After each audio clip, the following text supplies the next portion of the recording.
दशक में जब यह सुरीला गीत सिनेमा घरों में और रेडियो पर गूंजा तो संगीत की दुनिया में एक ऐसा झरोका खुल गया था जिससे सुर लहरियों के ताजे झोंके आने लगे थे।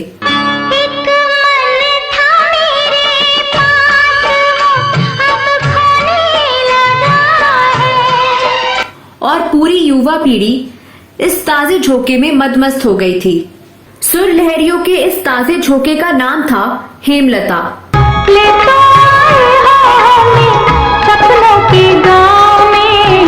मधुर मखमली आवाज वाली यह गायिका 70 और 80 के दशक में हर संगीत प्रेमी के दिलों को अपनी आवाज से रोशन कर रही थी।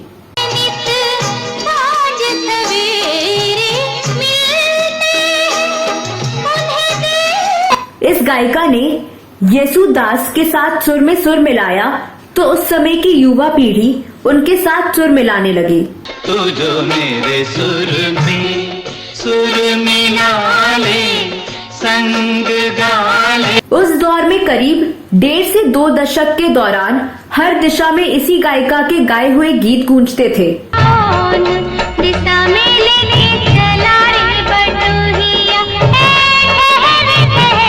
इस वीडियो में उसी गायिका हेमलता के बारे में बताने जा रही हूँ जो अपनी सुरीली आवाज के दम पर दूसरी लता के नाम से मशहूर हो गई। हालांकि हेमलता के गाए गीत आज भी कानों में मधुर रस घोल रहे हैं, लेकिन पिछले कई सालों से वह खामोश हैं। आखिर क्यों और इन दिनों वह किस हाल में है, इस बारे में विस्तार से आपको बताने जा रही हूँ, तो आप बने रहिए हमारे साथ।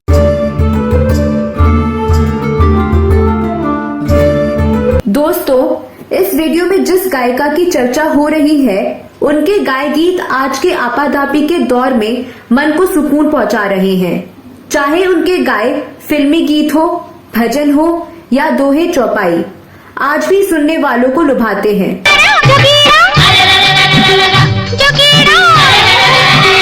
जोगी जी नींद ना आवे। हेमलता ने 5000 से अधिक गीत गाए, जिसमें क्षेत्रीय, राष्ट्रीय, अंतर्राष्ट्रीय हर तरह के गीत शामिल हैं। जब तक पूरे ना हो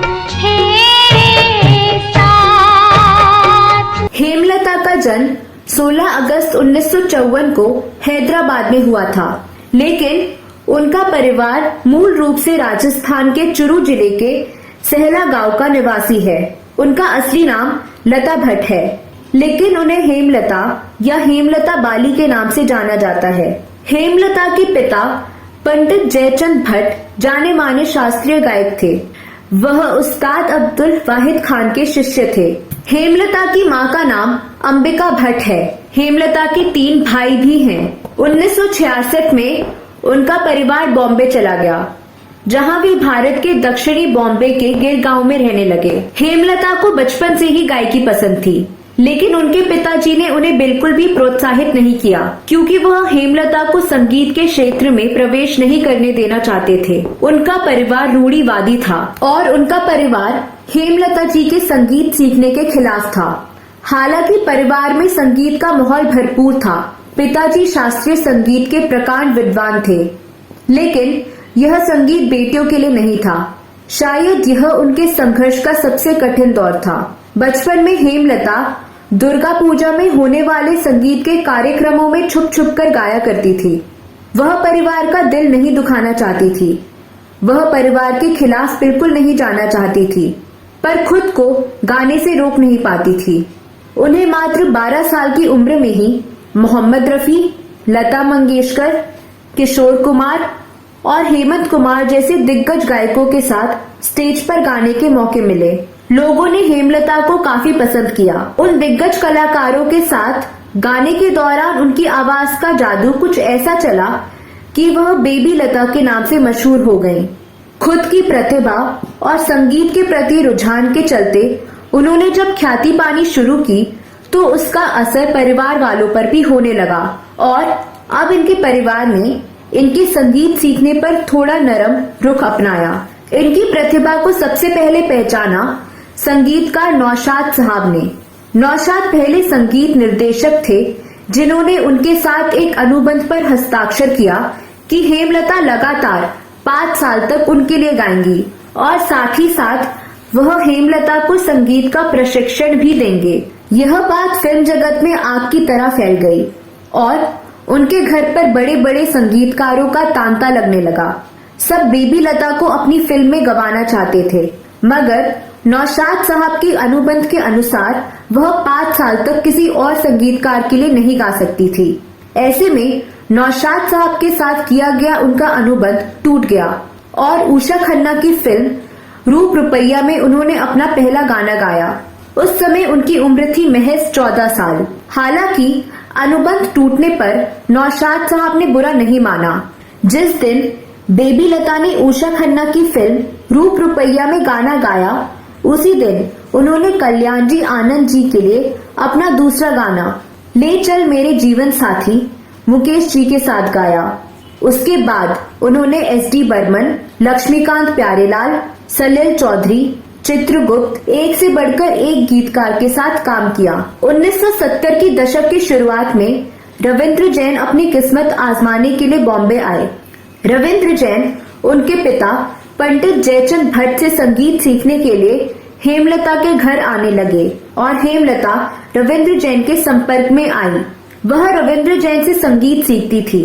रविंद्र जैन ने 1972 में फिल्म कांच और हीरा से संगीतकार के रूप में अपने करियर की शुरुआत की और इस फिल्म के लिए उन्होंने हेमलता की आवाज का इस्तेमाल किया। इसके बाद 1974 में फिल्म राख और चिंगारी, 1975 में गीत गाता चल, सलाखें और तपस्या में भी उनसे कई गीत गवाए।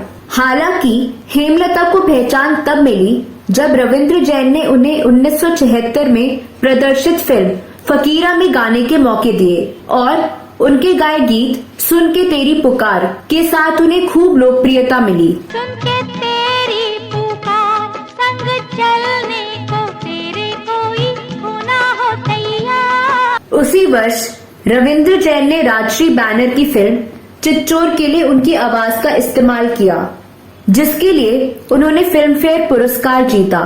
तू जो मेरे मन को घर बना ले, मन लगा ले। इसके बाद हेमलता ने 1980 और 1990 के दशक में राजश्री प्रोडक्शन की विभिन्न फिल्मों में गाए गीतों के जरिए खुद को संगीत की दुनिया में स्थापित कर लिया। मोहे छोटा मिला रे भरतार, जवानी कैसे कटे।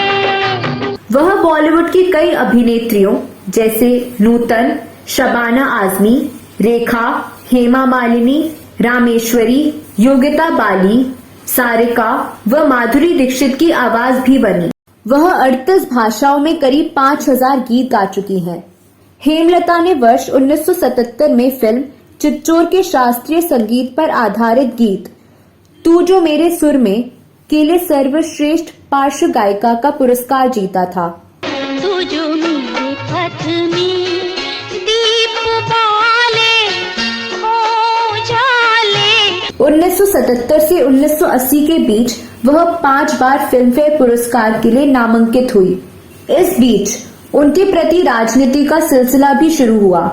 वह उस दौर में अपना सिक्का जमा रही थी जब संगीत जगत में बड़े बड़े नाम स्थापित हो चुके थे। इसके लिए उन्हें काफी परेशानियों का सामना भी करना पड़ा, लेकिन इन सब के बावजूद भी हेमलता ने अपनी अनूठी आवाज की गुणवत्ता पर खुद को स्थापित किया। राजश्री प्रोडक्शन के साथ उनका बहुत बड़ा जुड़ाव था। उन्होंने 80 और 90 के दशक में राजश्री प्रोडक्शन की विभिन्न फिल्मों में कई गीत गाए। भाभी की उंगली में हीरे का छल्ला, हीरे का छल्ला, ओए होए हीरे का छल्ला।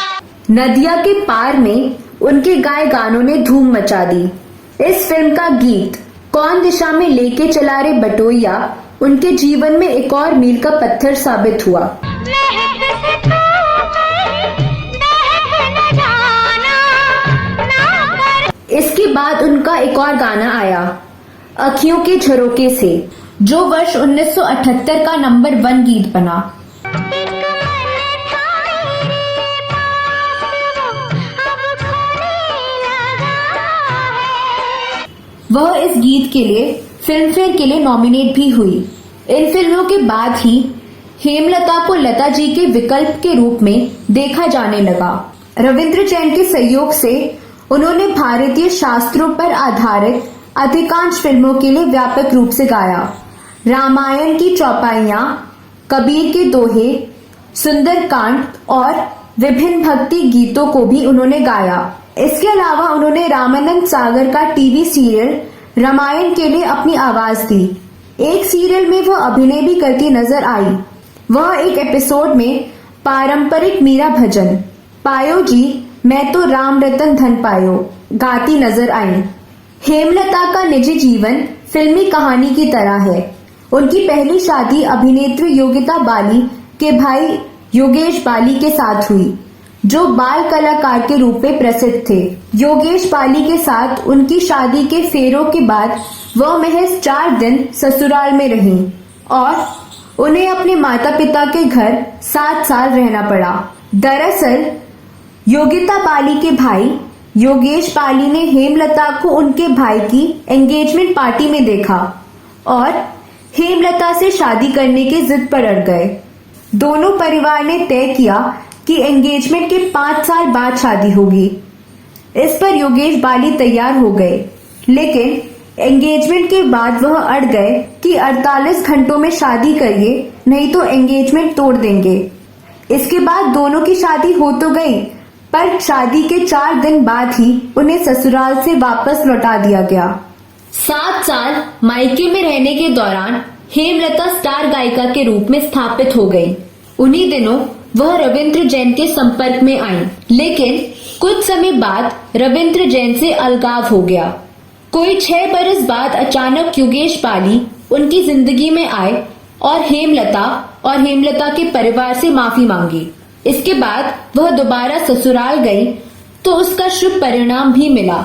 उनकी शादी से एक बेटा हुआ जिसका नाम आदित्य बाली रखा गया और जो अभिनय की दुनिया में उतरने की तैयारी कर रहा है। लेकिन जब बेटा 6 साल का हुआ तो योगेश बाली की लिवर सिरोसिस के कारण मौत हो गई। पति की मौत के सदमे के कारण काफी समय तक वह गायकी से दूर रहीं। हालांकि बाद में दोबारा गाना शुरू कर दिया, लेकिन हेमलता 1999 में फिल्मी दुनिया को बाय बाय कह गई। बॉलीवुड से विदाई लेकर वे मेक्सिको चली गईं, जहां अपने म्यूजिक इंस्टीट्यूट के जरिए लोगों को संगीत सिखाने का काम करने लगी। वह एकमात्र भारतीय फिल्म पार्श्व गायिका हैं जिन्होंने अमेरिका जैसे देशों में संगीत एकेडमी शुरू की। उनकी एकेडमी भारतीय शास्त्रीय और लोक संगीत के प्रचार और प्रसारण के साथ साथ लॉस एंजलिस से लेकर पूरी दुनिया में संगीत का प्रचार प्रसार कर रही हैं। करीब 38 भाषाओं में गाना गाने वाली सुप्रसिद्ध पार्श्व गायिका हेमलता दरअसल इन दिनों अपने करियर के दूसरे दौर में है, पर वह मानती हैं कि दूसरा दौर हमारा गोल्डन पीरियड है। दरअसल हेमलता न सिर्फ अपनी गायकी के करियर का दूसरा दौर जी रही हैं, बल्कि अपनी जिंदगी का भी दूसरा दौर वह जी रही हैं। उन्होंने दूसरी शादी की है और उनके वर्तमान पति का नाम दिलीप सेन गुप्ता है।